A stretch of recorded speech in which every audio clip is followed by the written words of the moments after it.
Whew. And we're live. Okay. Hello and welcome back to Story Time.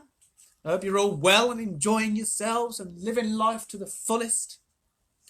Right. So, we're going to carry on with our story. The last installment of the week. It's quite a long one. I'm trying to fit quite a long story into 10 days, so you have to bear with me. But the wonderful thing about it being live is, and it's there afterwards, you can stop it halfway through and come back later on if you want to, as long as you make a note of where you stopped. There are so many characters in this story, but hey, I'm trying my best. Right, marvellous. So we're going to jump straight back into day chapter 7. That's where we got to, chapter 7. Old Narnia in Danger. And of course, this is Prince Caspian, written by C.S. Lewis and read to you by moi. Cool. If you hear the traffic, you'll have to excuse it. Of course, the roads are getting busier and busier as we get on. And I live next to a busy street, so yeah. So, Prince Caspian, chapter 7. Old Narnia in Danger. The place where they had met the fauns was, of course, Dancing Lawn itself. And here Caspian and his friends remained till the night of the great council. To sleep under the stars, to drink nothing but well water, and to live chiefly on nuts and wild fruit was a strange experience for Caspian, after his bed with silken sheets in a tapestried chamber at the castle, with meals laid out on gold and silver dishes in the afternoon, in the anteroom, and attendants ready at his call. But he never enjoyed himself more. Never had sleep been more refreshing, nor food tasted more savoury, and he began already to harden, and his face wore a kinglier look. Bow! Cut butter with his face. When the great night came, and his various strange subjects kept stealing into the lawn by ones and twos and threes, or by sixes and sevens, the moon then shining almost at her full, his heart swelled as he saw their numbers and heard their greetings. All whom he had met were there, bulgy bears and red dwarfs and black dwarfs, moles and badgers, hares and hedgehogs, and others whom you've not yet seen. 5 satyrs, as red as foxes, the whole contingent of talking mice, armed to the teeth, and following a shrill trumpet, some owls, the old raven of Ravenscourt, last of all, and this took Caspian's breath away, with the centaurs came a small but genuine giant, Wimbleweather of Deadman's Hill, carrying on his back a basketful of rather seasick dwarfs, who had accepted his offer of a lift and were now wishing they'd walked instead. The bulgy bears were very anxious to have the feast first, and leave the council till afterwards, perhaps till tomorrow. Reepicheep and his mice said that councils and feasts could both wait, and proposed storming Miraz in his own castle that very night. Patatwig, that's the squirrel, and the other squirrels said they could talk and eat at the same time. So why not have the council and the feast all at once? The moles proposed throwing up entrenchments round the lawn before they did anything else. The fauns thought it would be better to begin with a solemn dance. The old raven, whilst agreeing with the bears that it would take too long to have a full council before supper, begged to be allowed to give a brief address to the whole company.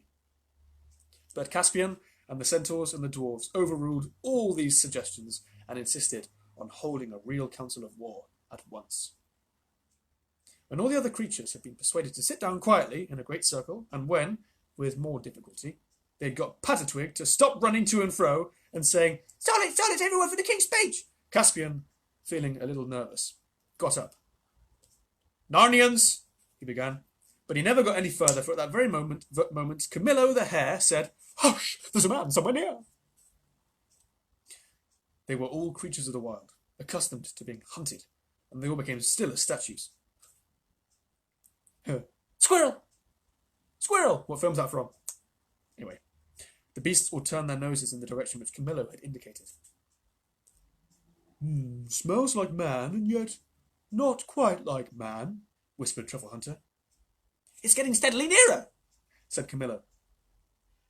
2 badgers and you 3 dwarfs, with your bows at the ready, go softly to meet it, said Caspian. We'll settle in, said a black dwarf grimly, fitting a shaft to his bowstring. Don't shoot if it is alone, said Caspian. Catch it. Why? Asked the dwarf. Do as you're told, said Glenstorm, the centaur. Everyone waited in silence while the 3 dwarves and 2 badgers trotted stealthily across to the trees on the northwest side of the lawn. Here's a massive picture. Here we go. Look at it! Bigger picture! And you can see The little attacker's running off.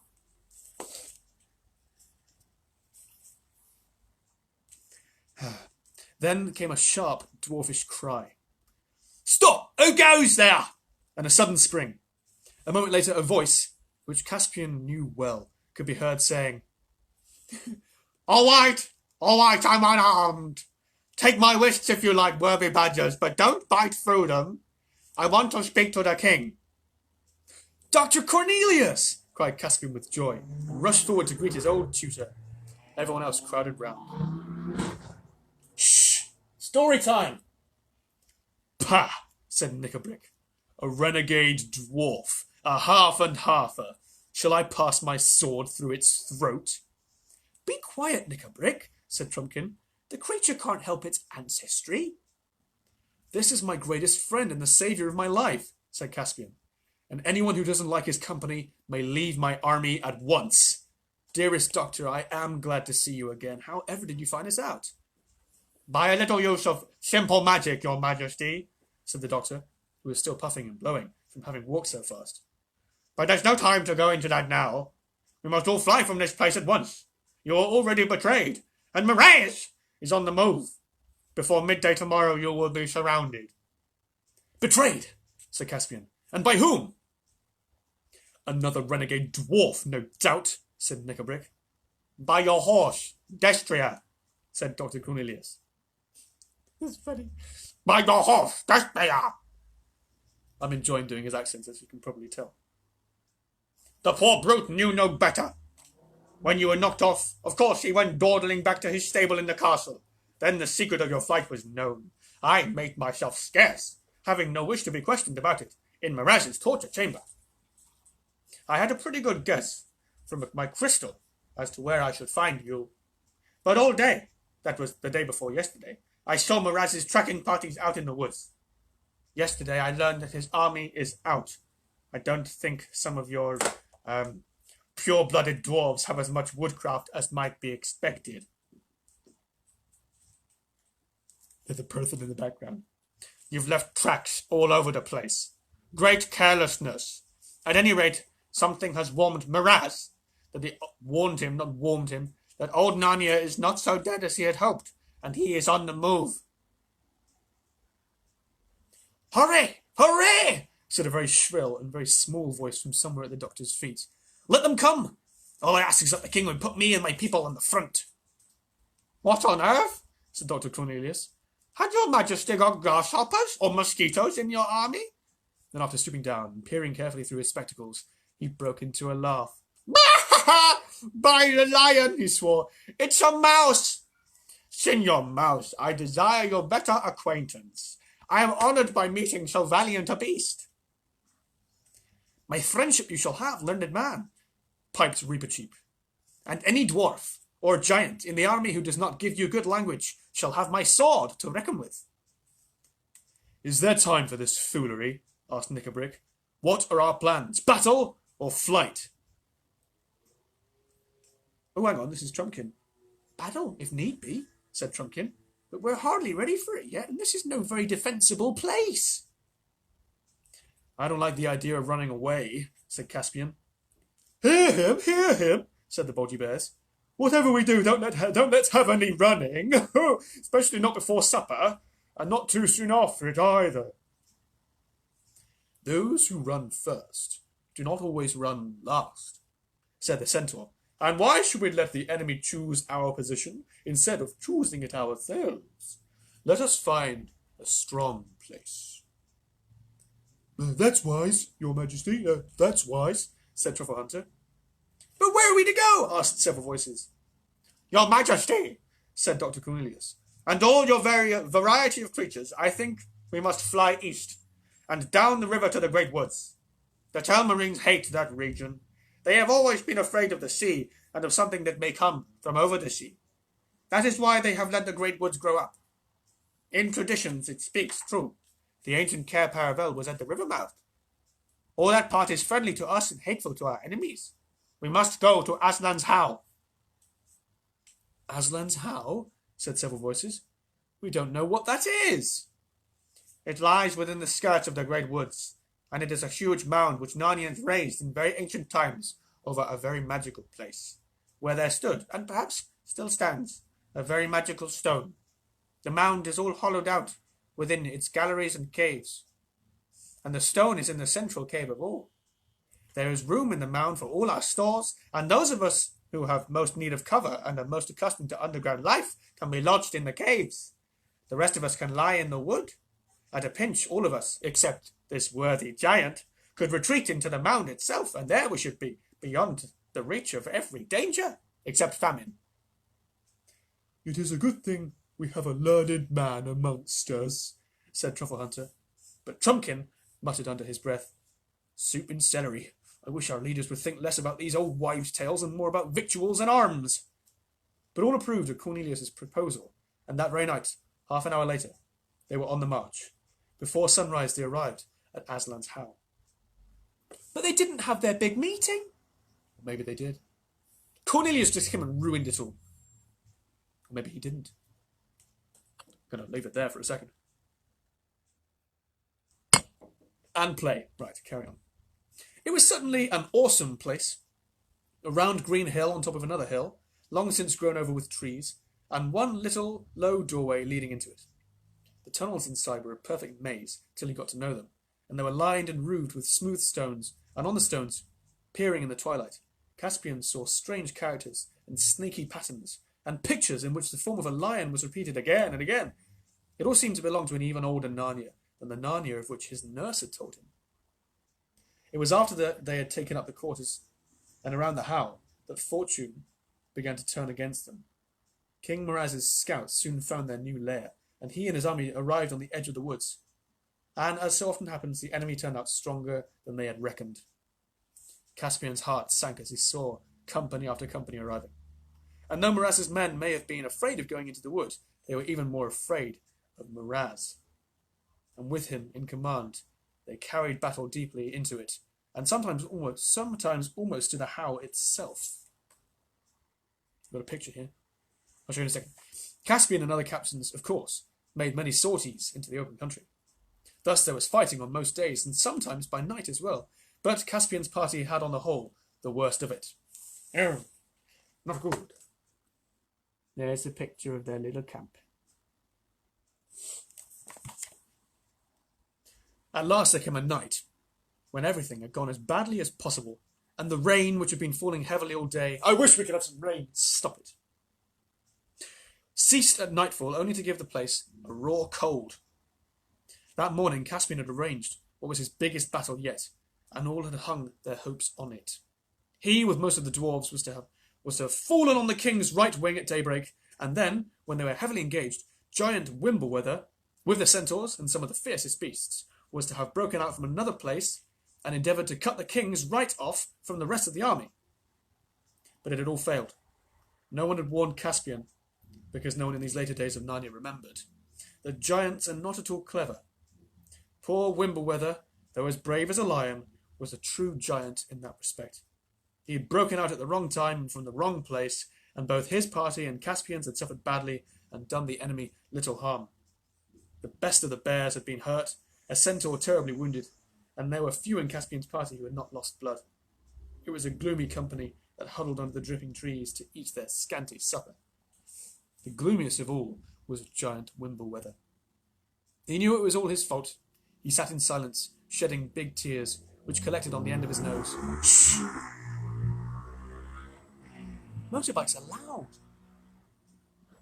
Tears on the end of his nose, and then fell off with a huge splash onto the whole bivouac of the mice, who'd just been beginning to get warm and drowsy. And there's a picture of the giant crying on the mice.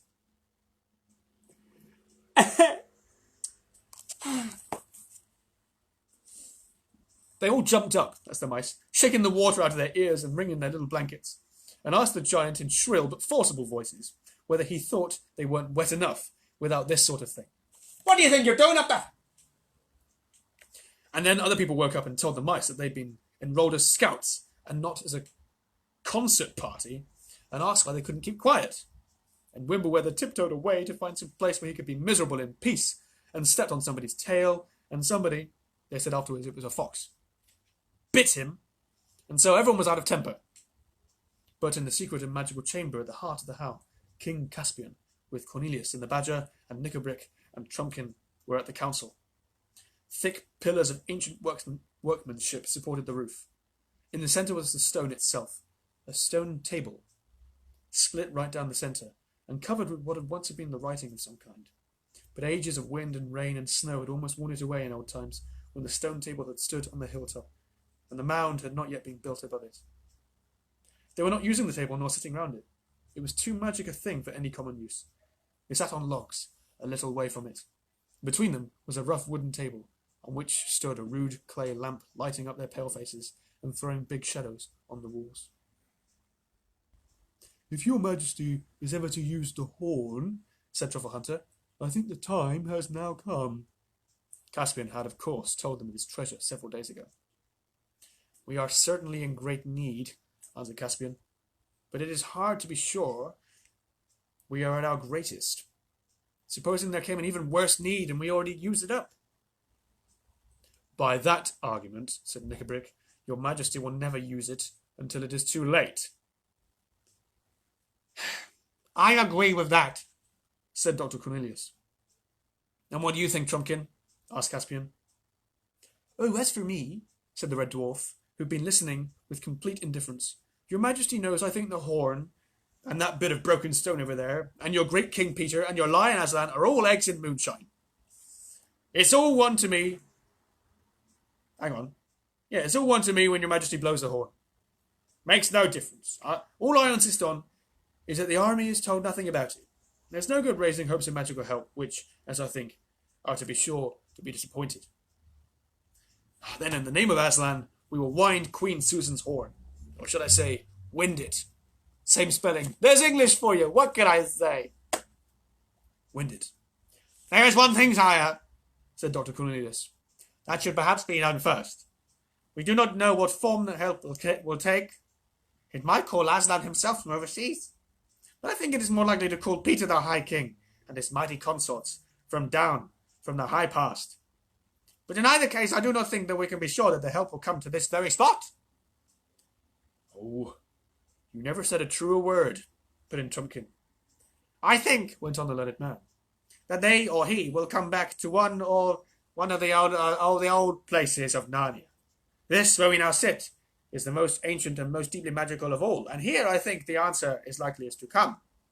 But there are two others. One is Lantern Waste, up river, west of Beaver's Dam, where the royal children first appeared in Narnia, as the records tell. The other is down at the river mouth, where the castle of Cair Paravel once stood. And if Aslan himself comes, that will be the best place for meeting him too, for every story says that he is the son of the great emperor over the sea, and over the sea he will pass. I should like very much to send messengers to both places, to Lantern Waste and the river mouth, to receive them, or him, or it. Just as I thought, muttered Trumpkin. The first result of all this foolery is not to bring us help, but to lose us 2 fighters. Who would you think of sending, Dr. Cornelius? Asked Caspian. Squirrels are best for getting through enemy country without being caught, said Truffle Hunter. All our squirrels, and we haven't many, said Nickabrick, are rather flighty. The only one I'd trust on a job like this would be Pattertwig. Let it be Pattertwig, then, said King Caspian. And who for our other messenger? I know you'd go, Truffle Hunter, but you haven't the speed. Now nor you, Dr. Cornelius. I won't go, said Nickabrick. With all these humans and beasts about, there must be a dwarf here to see that the dwarves are fairly treated. Thimbles and thunderstorms, cried Trumpkin in a rage. Is that how you speak to the king? Send me, sire, I'll go. But I thought you didn't believe in the horn, Trumpkin, said Caspian. No more I do, your majesty, but what's that got to do with it? I might as well die on a wild goose chase as die here. You are my king. I know the difference between giving advice and taking orders. You've had my advice, and now it's time for your orders. I will never forget this, Trumpkin, said Caspian. Send for Pattertwig, one of you. And when shall I blow the horn? I would wait for sunrise, your majesty, said Dr. Cornelius. That sometimes has an effect on operations of white magic. A few minutes later, Pattertwig arrived, and had his task explained to him. As he was, like many squirrels, full of courage and dash and energy and excitement and mischief, not to say conceit. He no sooner heard it than he was eager to be off. It was arranged that he should run for Lantern Waste, while Trumpkin made the shorter journey to the river mouth. After a hasty meal, they both set off, with fervent thanks and good wishes of the king, the badger, and Cornelius. Right. Read a few pages of this next chapter. We're going back to the Pevensies. Chapter 8. How they left the island.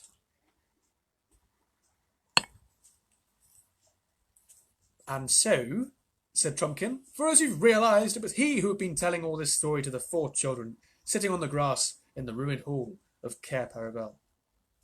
And so I put a crust or 2 in my pocket, left behind all weapons but my dagger, and took to the woods in the grey of the morning. I'd been plugging away for many hours, when there came a sound that I never heard the like of in my born days. I won't forget that. The whole air was full of it, loud as thunder, but far longer, cool and sweet as music over water, but strong enough to shake the woods. And I said to myself, if that's not the horn, call me a rabbit. And a moment later I wondered why he hadn't blown it sooner. What time was it? Asked Edmund. Between 9 and 10 of the clock, said Trumpkin. Just when we were at the railway station, said all the children, and looked at one another with shining eyes. Please go on, said Lucy to the dwarf. Well, as I was saying, I wondered, but I went on as hard as I could pelt. I kept on all night. And then when it was half light this morning, as if I'd no more sense than a giant, I risked a shortcut across open country to cut off a big loop of the river, and was caught. Not by the army, but by a pompous old fool who had charge of a little castle, which is Miraz's last stronghold towards the coast. I needn't tell you, they got no true tale out of me, but as a dwarf, and that was it. But I was a dwarf, and that was enough. But lobsters and lollipops. It's a good thing that the Ascensional was a pompous fool. Anyone else would have run me through there and then, but nothing would do for him short of a grand execution, setting me down to the ghosts in the full ceremonial way. And then this young lady, he nodded at Susan, does her bit of archery, and it was pretty shooting, let me tell you. And here we are, and without my armour, for of course they took that. He knocked out and refilled his pipe. Great Scott, said Peter. So it was the horn, your own horn, Sue, that dragged us all off that seat of the platform yesterday morning? I can hardly believe it, yet it all fits in. I don't know why you shouldn't believe it, said Lucy, if you believe in magic at all. Aren't there lots of stories about magic forcing people out of one place, out of one world into another? I mean, when a magician in the Arabian Nights calls up a jinn, it has to come. We had to come, just like that. Yes, said Peter. I suppose what makes it feel so queer is that in the stories, it's always someone in our world who does the calling. One doesn't really think about where the jinn's coming from. And now we know what it feels like for the jinn, said Edmund, with a chuckle. Traffic jams. I know, they're back. They're back. We haven't missed them. Now we know what it feels like for the jinn, said Edmund with a chuckle. Golly, it's a bit uncomfortable to know that we can be whistled for like that. It's worse than what Father says about living at the mercy of the telephone. Or in this day and age, the mobile phone. But we want to be here, don't we? Said Lucy. If Aslan wants us. Meanwhile, said the dwarf, what are we to do? I suppose I'd better go back to King Caspian and tell him no help has come. No help? Said Susan. But it has worked. And here we are. Yes. Yes, to be sure. I see that, said the dwarf, whose pipe seemed to be blocked. At any rate, he made himself very busy cleaning it. But, I mean... But don't you yet see who we are? Shouted Lucy. You are stupid! I suppose you're the 4 children out of the old stories, said Trumpkin. And I'm very glad to meet you, of course, and it's very interesting, no doubt, but no offence. And he hesitated again. Do get on and say whatever you're going to say, said Edmund. Well then, no offence, said Trumpkin. I'll say it again, no offence. But you know, the King and Truffle Hunter and Dr. Cornelius were expecting, no offence. Well, if you see what I mean, help. No offence. He didn't say that many times, I'm just playing. To put it another way, I think they've been imagining you as great warriors. As it is, we're awfully fond of children and all that, but just at the moment, in the middle of a war. But I'm sure you understand. You mean you think we're no good? Said Edmund, getting red in the face. Now, pray don't be offended, interrupted the dwarf. I assure you, my dear little friends, little from you is really a bit too much, said Edmund, getting red in the face. Even more so. Jumping up. I suppose you don't believe we won the Battle of Verona? Well, you can say what you like about me, because I know there's no good losing our tempers, said Peter. Let's fit him out with fresh armour and fit ourselves from the treasure chamber and have a talk after that. I don't quite see the point, began Edmund, but Lucy whispered in his ear. Hadn't we better do what Peter says? He is the High King, you know, and I think he has an idea. So Edmund agreed, and by the aiding of his torch, they all, including Trumpkin, went down the steps again into the dark coldness and the dusty splendour of the treasure house. The dwarf's eyes glistened as he saw the wealth that lay on the shelves, though he had to stand on tiptoe to do so, and he muttered to himself, It would never do to let Knickerbrick see this, never. They found easily enough a mail shirt for him, a sword, a helmet, a shield, a bow, a quiver full of arrows, all of dwarfish size. The helmet was of copper, set with rubies, and there was gold on the hilt of the sword. Trumpkin had never seen, much less carried, so much wealth in all his life. The children also put on mail shirts and helmets. A sword and shield were found for Edmund, and a bow for Lucy. Peter and Susan were, of course, already carrying their gifts. As they came back up the stairway, jingling in their mail, and already looking and feeling more like Narnians and less like schoolchildren, the two boys were behind, apparently making some plan. Now Lucy heard Edmund say, No, let me do it. It'll be more of a sucks for him if I win, and less of a letdown for us all if I fail. All right, Ed, said Peter. Ooh. Let me do it. It'll be more of a sucks for him if I win, and less of a letdown for us all if I fail. Cluey. When they came out to the... There's a traffic jam going on outside. When they came out into the daylight, Edmund turned to the dwarf very politely and said, I've got something to ask you. Kids like us don't often have the chance of meeting a great warrior like you. Would you have a little fencing match with me? It'll be frightfully decent. But lad, said Trumpkin, these swords are sharp. I know, said Edmund, but I'll never get anywhere near you, and you'll be quite clever enough to disarm me without doing me any damage. It's a dangerous game, said Trumpkin, but since you make such a point of it, I'll try a pass or two.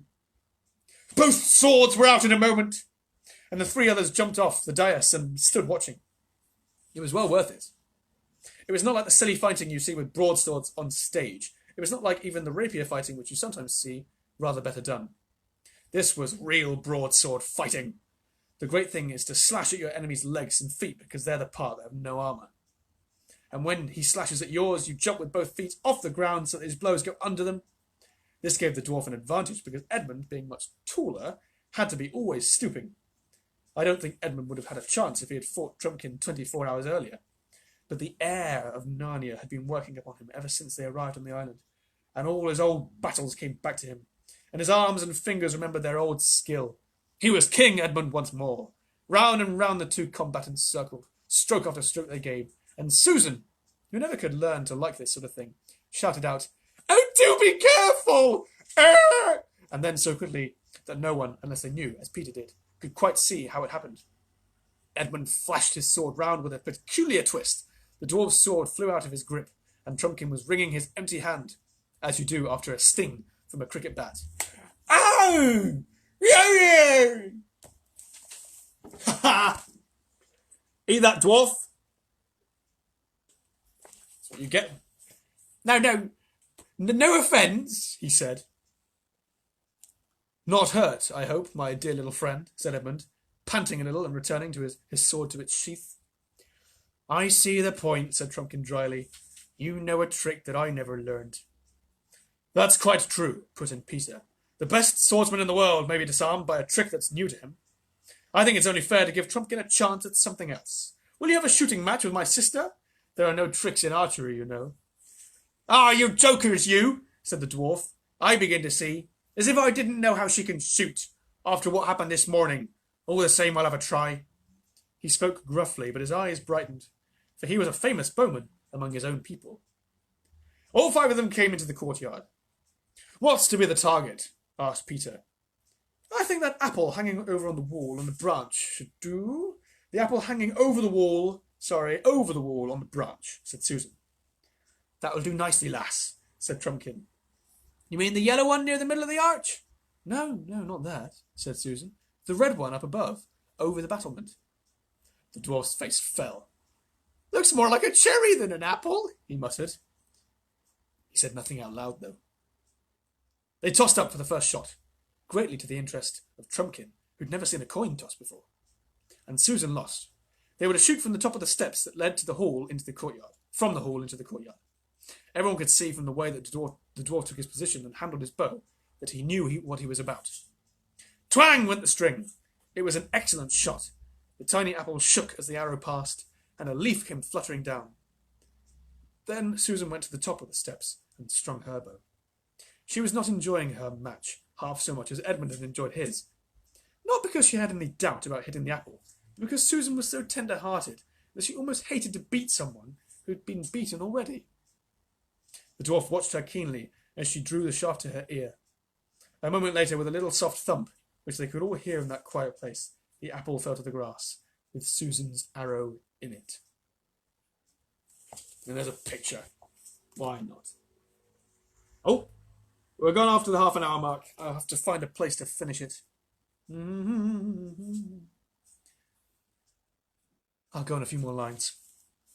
Oh, well done, Sue! Shouted the other children.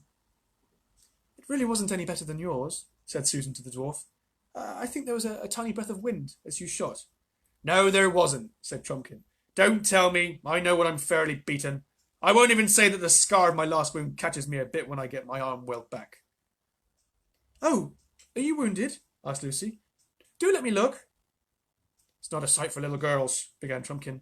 But then he suddenly checked himself. Oh, there I go, talking like a fool again, he said. I suppose you're as likely to be a great surgeon as your brother was to be a great swordsman, or your sister to be a great archer. He sat down on the steps and took off his hauberk, I think, and slipped down his little shirt, showing an arm as hairy and muscular, in proportion, as a sailor's, though not much bigger than a child's. There was a clumsy bandage on the shoulder, which Lucy proceeded to unroll. Underneath, the cut looked very nasty, and there was a good deal of swelling. Oh, poor Trumpkin, said Lucy. How horrid! And she carefully dripped onto it a single drop of the cordial from her flask. Hello! What have you done? Said Trumpkin. But however, he turned his head and squinted and whisked his beard to and fro. He couldn't quite see his own shoulder. Then he felt it as well as he could, getting his arms and his fingers into very difficult positions, as you do when you're trying to scratch a place that's just out of reach. Then he swung his arm and raised it and tried his muscles, and finally jumped to his feet, crying, Giants and junipers, it's cured! It's as good as new! After that he burst into a great laugh and said, Well, I've made as big a fool of myself as ever a dwarf did. No offence, I hope. My humble duty to your majesties all. Humble duty, and thanks for my life, my cure, my breakfast, and my lesson. Well, he certainly got humbled, didn't he? Yes, he did. Right, marvellous. Well, let's have a weekend off, shall we, and continue the story. Page 249. Continue it on Monday at 5:30. I hope you've enjoyed yourselves. I certainly have. I'm getting at the hand of these characters now. There's so many characters in this story. Look at it. And the best accent is, of course, Mariah's. I'm going to leave now. I shall see you at 5:30 on Monday. Do please share this video around if you want to. They're all on YouTube as well. I'll post a link or something. Yeah. Cool. Have a great weekend. See you then.